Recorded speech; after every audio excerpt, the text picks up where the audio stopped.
Hey, this is John. Thanks for joining me for this video today.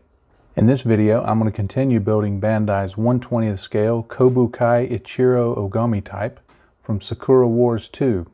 Now, if you're looking at this and thinking, man, that's some heavy weathering, you are correct, and that is deliberate. If you noticed in the last video, if you watched that, I really made a deliberate effort to do some heavy chipping on this, and with the end game in mind that there's going to be additional very heavy weathering, streaking and staining and all sorts of things, heavy rust effects on those exhausts. So I want this to be a heavily weathered model. And I'm working from a premise that I've worked from for quite a while on many models, is that heavy weathering in all aspects of a model modulates heavy weathering. By that I mean if you have one thing that's very heavy and everything else is moderate, it looks overdone. However, if everything is heavy, it all balances out and no particular piece takes away from the rest of it. So as I said in the last video, that's my story and I'm sticking to it. But this video will be all about adding in various streaks and stains and doing some things to make some of the panel lines even heavier in terms of their shadowing. And we're going to add rust effects and all sorts of things are going to be happening. And hopefully it'll finish up this guy. We'll see.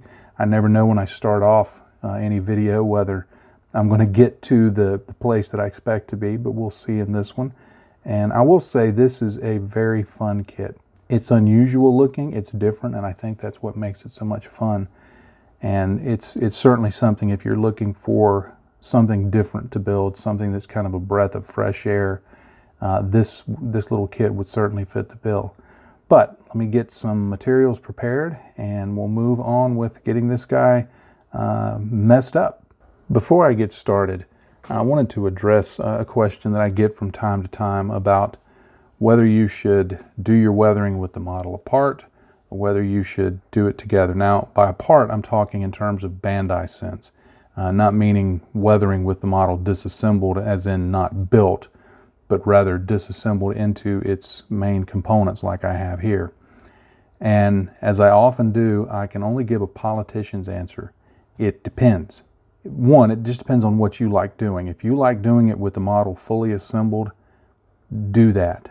I prefer for much of the weathering process to keep it apart so that I can access things easier. It purely comes down to ease of access.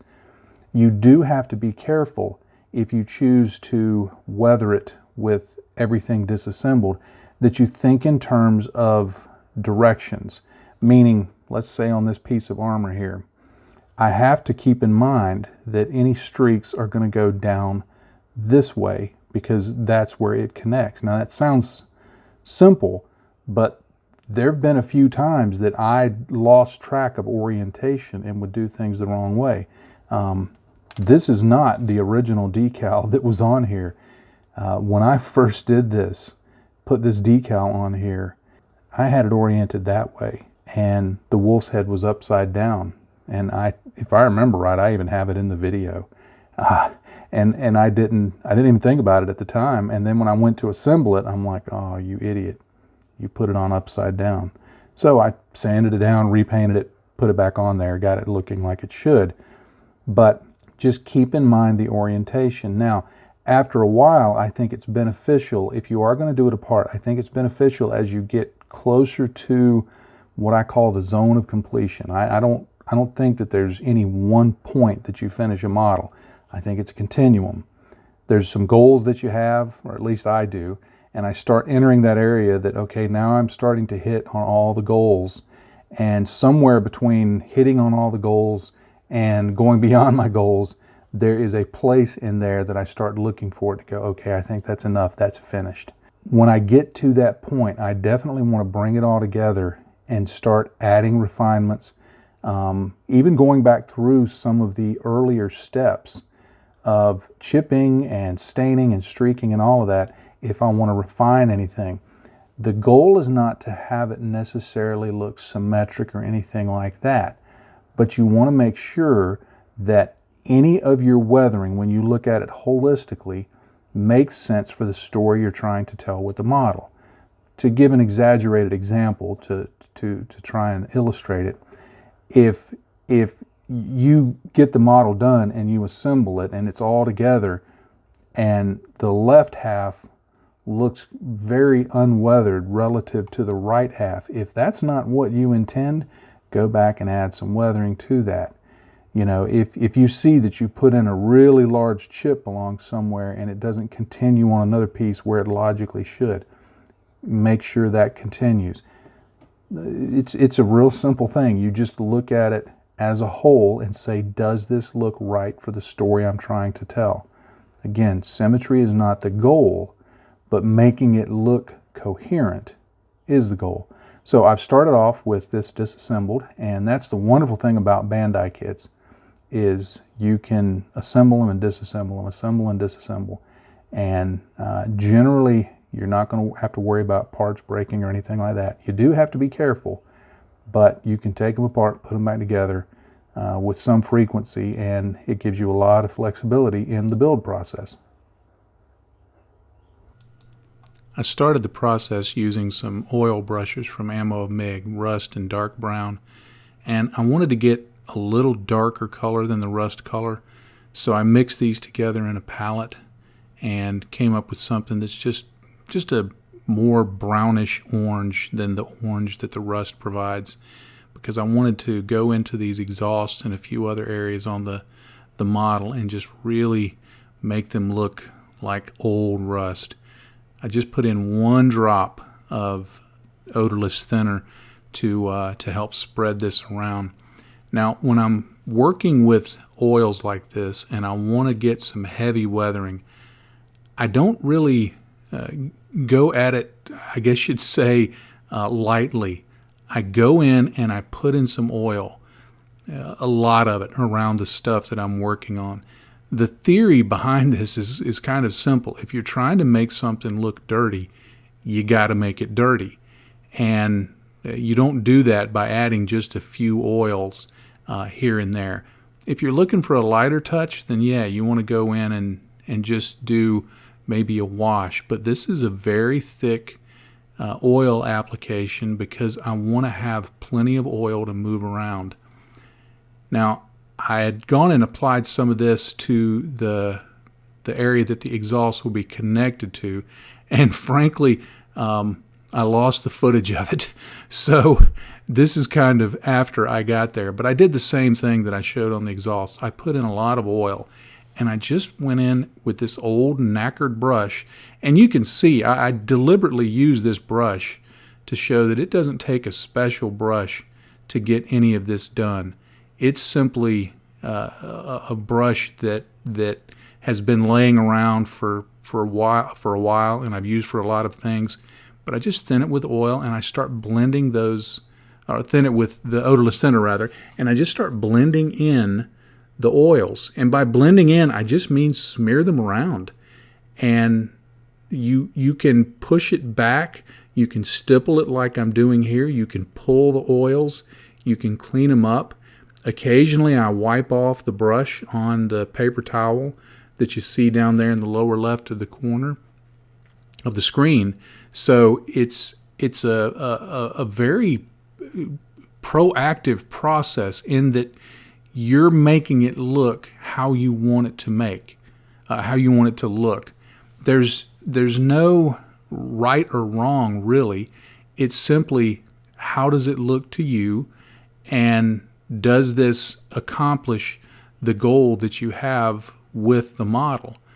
Quite often we get hung up about, is this the right way to do it? Is this the proper way to do it? But the real question we need to be asking ourselves is, does this look like I want it to look? You know, I've heard Lincoln Wright say, just make the darn thing look cool. That's what I'm doing here. And you'll see that I'm doing the second round of cleanup. That first one, once the thinner dried, I could see a little better where the stains were. And now I go back in and I clean it up a little more and push it back into that area so that it looks really grimy. And I can go through this several more times over the next couple of days because of the long drying times that oils provide. And so you can see there how that ends up looking. It looks rusty and grimy, which is exactly what I'm going for. Now for more weathering and grime and streaks and stains, I've got some Starship Filth, Raw Umber, and Dark Red on my palette. And I've got some odorless thinner there in my palette wells. And what I do here is I go into the oil and just thin it out and make a little bit of a slurry there on the cardboard palette. Now I could make a wash, I could put the oil on neat, but this just kind of goes halfway between the two. It gives me a little more control over where the oil goes. It's a very thick, inky mixture, but at the same time, it's going to make it a little easier to smear and clean up because it's not completely dry oil. Now, each of these colors represents a slightly different thing. The Starship Filth is more of grease and where grease and oil have attracted dirt. The Raw Umber is going to be more of a fluid type stain and just to give some tonal difference. And then of course the Dark Red is going to represent rust. Also note that on each of these colors I'm using a different brush. You don't have to do that. I like to do that because it gives some color separation. If you want the colors to be blended a little more, you can use one. But this is why I think it's important to not throw away too many brushes. All of these are old nylon brushes that have seen better days that aren't good for more precise painting. But for applying oils, they're perfect because you don't necessarily need the tip to be really, really precise. Now I switch to the rust here, and one of the things I like about this model is all of the bolt detail, and I knew from the very beginning that I wanted every bolt on this model to have some kind of rust stain on it. So I start applying the rust, and you can see here, once I've got that applied, that I've got grease and grime and streaks along every little place there. Now I go in with another brush, and I begin blending them. Dip it into the thinner, and start pulling and pushing and stippling the oil around. I occasionally wipe it off on the paper towel, and I just work this around until I get it looking like I want. There's a theory in modeling that I've heard people talk about that weathering informs weathering. In other words, as you're working on your weathering, sometimes it shows you where things are developing. And that's part of what makes this a fun process, is that you have a general idea. And when I'm working on this, I have a general idea of what I want, but as I go along, as the weathering develops, I let it kind of tell me what to do next. When I see a stain happen, a streak happening, something flowing a certain way, that gives me ideas for what to do next. It doesn't have to be a rote process that you just do in a specific way and every model looks the same. And you can see here, once I've worked on that for a while and got those blended and streaked and everything else, it's looking really cool. I like the way that the model looks at this stage.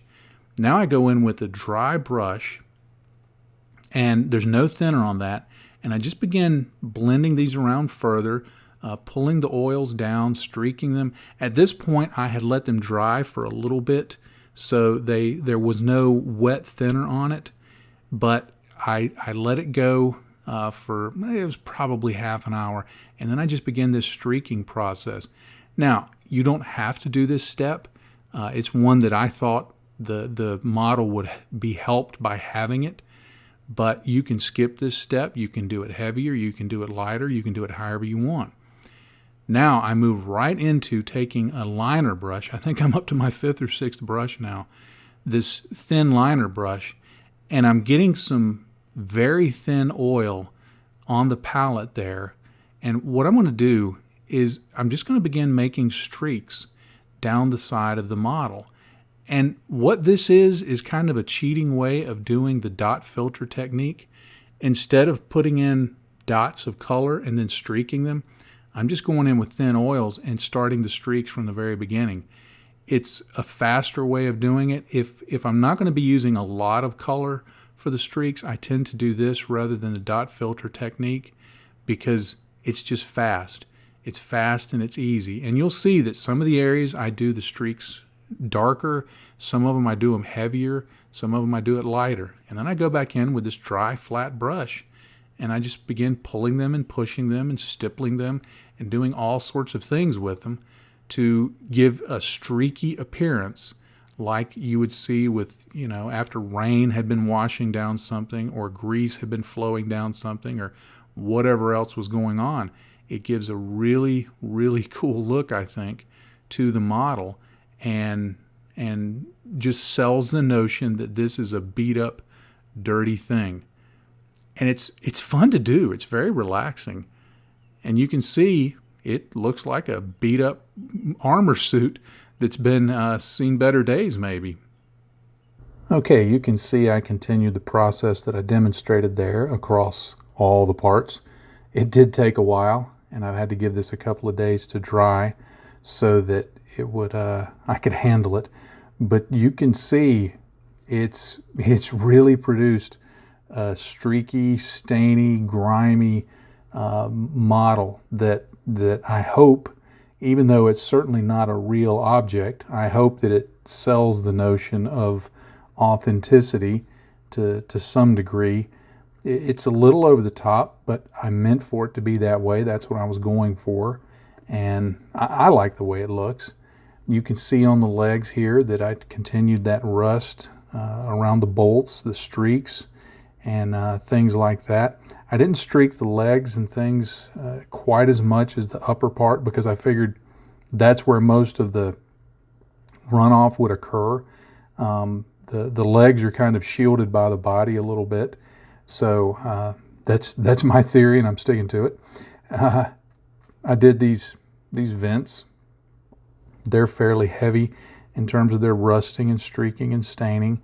The same with the armor pieces here. And I just tried to accentuate the shadows and really sell the rust that's going on there. Sell the rust on the arms and the hands and things like that. So I'm really happy with how this has turned out. Now what I'm going to do at this point is I'm going to go ahead and assemble the model. Towards the end of any weathering process, I generally go ahead and assemble the model so that I can begin seeing it as a whole, begin making adjustments wherever I need to, and the final effects that I'm going to put on, the earth, kind of dirt, dust effects, I like to do those across the whole model at one time because I think it's a little easier to visualize it when you have it together. So I'm going to take a minute and I'm going to put this together, and then I'm going to do the earth effects and then some final adjustments, and we'll see how this guy turns out. I had forgotten that I also needed to do the weapon. Now, it comes with a couple of samurai swords, and I decided for the look of this, I thought it was a little more medieval knight looking, so I found a sword in my spares box. I think this was from a Gunpla kit. I don't recall which one though, but I did a technique that I think is one of my favorites for getting a worn steel look. I primed it in black, and then using Citadel's lead belcher, I began just dry brushing over the surface of the sword. And I wasn't trying to be particularly precise or neat about it. I did want to make sure and get the edges bright silver, and the flat areas I wanted them to be more silver than not. Now it gives it a worn, steely look, but this is not necessarily for realism. I think it just looks cool. I like the way it looks. And you can see here that when it's done, it's just got a really nice beat up effect to it. Now over the top of this, I like to go in with some Runefang steel, another color from Citadel. And this is just a brighter silver. It's a little more high contrast, and I do the sponge method on it. Now this is not chipping per se. I do this to give it some additional surface variation, some texture, just to add to the look that the sword has. because the goal here is to give me something that if I want to later add other colors, other tones. I've even done hairspray chipping over this where I gave it a completely different color and then chipped it back to this. It just gives it a really, really nice look, and it's a lot of fun to do. This is something I've used on exhausts, I've used it on tank treads, I've used it on whole pieces of armor. So it's a very flexible and fun technique. And you can see here, adding that chipping in, that brush chipping, gives it additional texture and just adds to the look. The final step I do in this is I add some Citadel Nuln Oil, and I put it on really heavy. You will want to make sure that you give the lead belcher and the Runefang steel plenty of time to dry, because Nuln Oil can kind of dissolve those paints if you put them on when they're still fresh. But notice that I'm concentrating on the flat part of the sword. I'm not going to the edges. I want to preserve a little bit of that shine. I want the darker part to be in the middle. And I just put it on there heavy, and once it's dry, I really like the look of that. It just, again, this is not realism. I think this just is one of those rule of cool things. It just looks cool to me. So I do this quite often on any really worn metal part. Now for the earth effects, I wanted to use these Vallejo model washes. And the lighter one represents dust, the middle one represents more dry dirt, and then the darker one represents fresher dirt. What I wanted to do was kind of do a gradient of streaking with the dust effects on the full lower part of the leg. Now when you're working with these acrylic washes, they're not like oils. You don't put them on and then remove them. You add them in little bits, you layer them up. So it's an additive process, whereas oils and enamels tend to be a subtractive process. So I started in putting these streaks, and then once the streaks were on there and I had established some dust, I wanted to go in and just a little lower down on the legs start putting in the dirt effects. Now here I continued the streaking process, but in some places I also just stippled it on, painted it on, smeared it around, because you're trying to establish, what I was trying to do was establish that this is dirt here. This is dry dirt, older dirt, but it's not necessarily dust. Now you'll notice I did do that one streak up there. Every now and then I do a streak of this darker dirt color just because it's fine to do so. You can put it anywhere you want, but it's different and distinct from the dust. And you can see once it's dry, it starts really imparting a streaked, dusty, dirty effect to the lower part of the foot there. So I think that this works really well. Now to go into the darker color of the mud, and I left this little bit in here for the purpose of showing that the pigments in those settle very quickly. So you have to stir them around to get the pigments back up, and you'll want to do that quite often when you're working with them. Now here, I just stipple the stuff on. I'm not going for streaking so much as I am a heavier application of dirt. And you can take it as high up on the model as you want, whether it's this model or any other model. These do dry very transparent, so they go on looking rather opaque, but once they dry, they're going to be much thinner in their appearance and give you a good grimy, dirty look that dries really fast. Now in some areas you may get some tide marks. Let it get just initially dry, just within a couple of minutes, and then just simply dip your brush in water and go blend the edge in. These Vallejo washes have something in them that extends their working time a little bit. So you can blend that edge in just a little bit and keep it from looking so tide marky like often happens when you're using acrylic paints.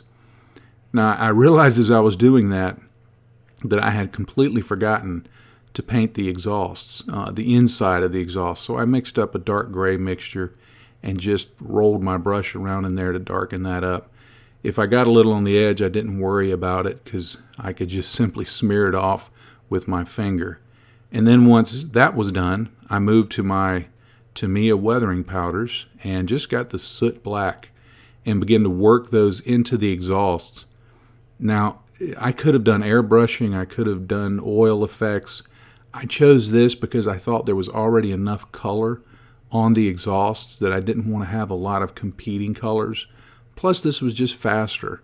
There was getting to the point in the video that I needed to get this wrapped up and get it moved on to the next one. So I use these because they do look good and they're fast to work with. Notice I do cover the workbench up because these powders will go everywhere. But I just kept working around it until I got everything looking kind of sooty and like there's exhaust stains on it.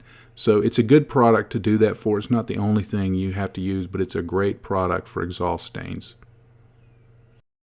All right, well, with the exhaust done, I'm calling this little guy done. I have really enjoyed this kit.